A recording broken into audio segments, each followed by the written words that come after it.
A reading from the Prophet Ezekiel. Then the angel brought me back to the entrance of the temple. I noticed that water was flowing from under the threshold of the temple toward the east, for the temple faced east. The water was flowing down from under the right side of the temple, from south of the altar. He led me out by way of the north gate and brought me around the outside of the outer gate that faces the east. I noticed that the water was trickling out from the south side. When the angel went out toward the east with a measuring line in his hand, he measured 1,000 feet, and then he led me through the water, which was ankle deep. Again, he measured 1,000 feet and led me through the water, which was knee deep.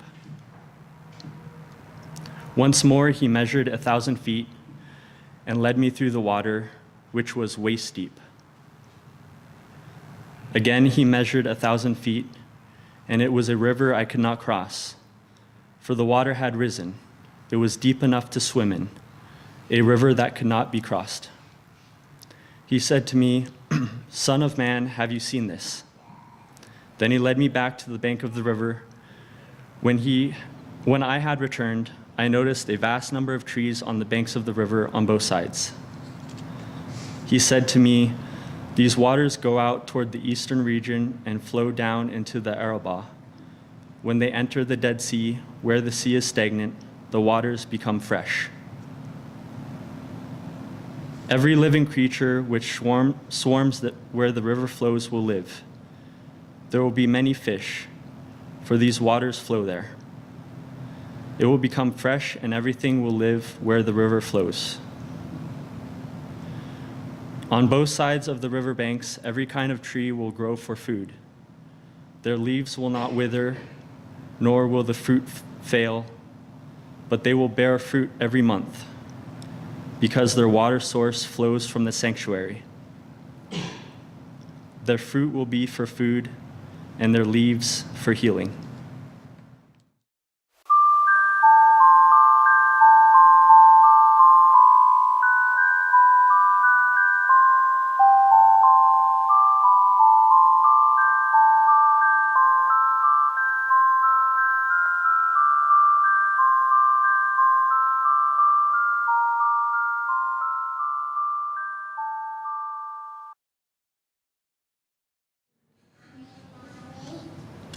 Today's reading is from the book of God's Revelation. In the final age of the earth, at the threshold of the consummation by fire, man as flesh, not made in the image of God, has need of gathering places where the light is quickened for the good of the soul.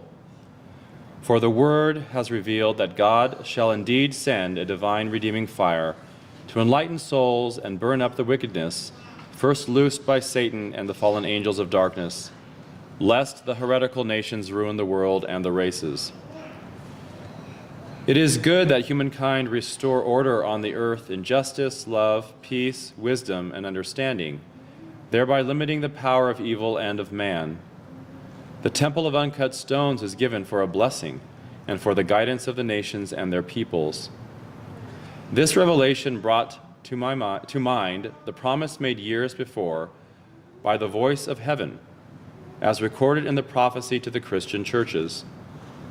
The man remembered the words, "Light will triumph over darkness on earth if man wills it, for darkness does not rule over God or the world of light, wherein dwell his immortal angels and the redeemed of the earth.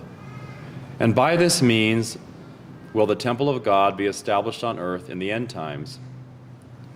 And let there be established a shrine in commemoration of this prophecy. And when a gift of land is bestowed upon the community, God shall favor it with a special blessing.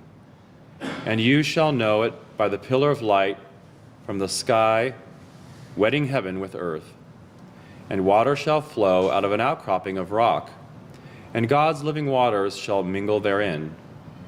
And a cross shall appear over the face of the sun as a sign from heaven that Christ has blessed the site. And you shall call this shrine God's waters. and members of the community may come and be blessed there. And all manner of marvelous cures shall transpire according to the will of God. And it shall be as a refuge for members of the Holy Family seeking healing and rejoicing by the waters of the earth and sun in which they shall bathe. The islands of the Temple Mount and the sanctuary where those very mountains rising above the floor of the desert, which in earlier times had been the seabed of the ancient inland sea, and not the Emerald Isles of the Pacific as he had assumed at the time of the giving of the prophecy.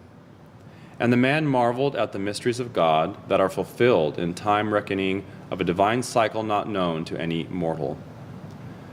The man walked the Temple Mount, marking the lesser mounts as he went, and he came upon a vastness of time-worn rocks and boulders arranged as a garden hewn from the earth by water, wind, and sun. The stones in all shapes and sizes were unchiseled and unpolished. Some, struck by lightning, lay open to the sky, split apart like giant eggs. A large rock supported a juniper tree, its branches laden with ripened berries, blue under the sun, that grew out of the solid stone, like a rod placed there by the hand of God. The impressions created by the light and shadows on the stones made them a living oracle, speaking stones telling of strange and wondrous things. And the man read the writing thereon, as if it had been cut by Shamir in the language known to the prophets. He read the fate of the nations and the future of many peoples. He saw faces that he recognized from the past appearing out of the rocks. And as he intently observed the stones, he watched their surfaces changing with the time of day. And the man did mark the area, calling it the Garden of Oracles, for the word that had ceased to speak with the former prophets would speak anew for a divine oracle of Urim and Thummim under God. Afterward, he returned to the height of the Temple Mount, and sitting on a rock beneath a juniper tree, he looked up at the noon sun high in the sky, encircled by a rainbow and marked with the cross of enlightenment that God has set over its face as a sign of the new covenant made with the righteous of the earth.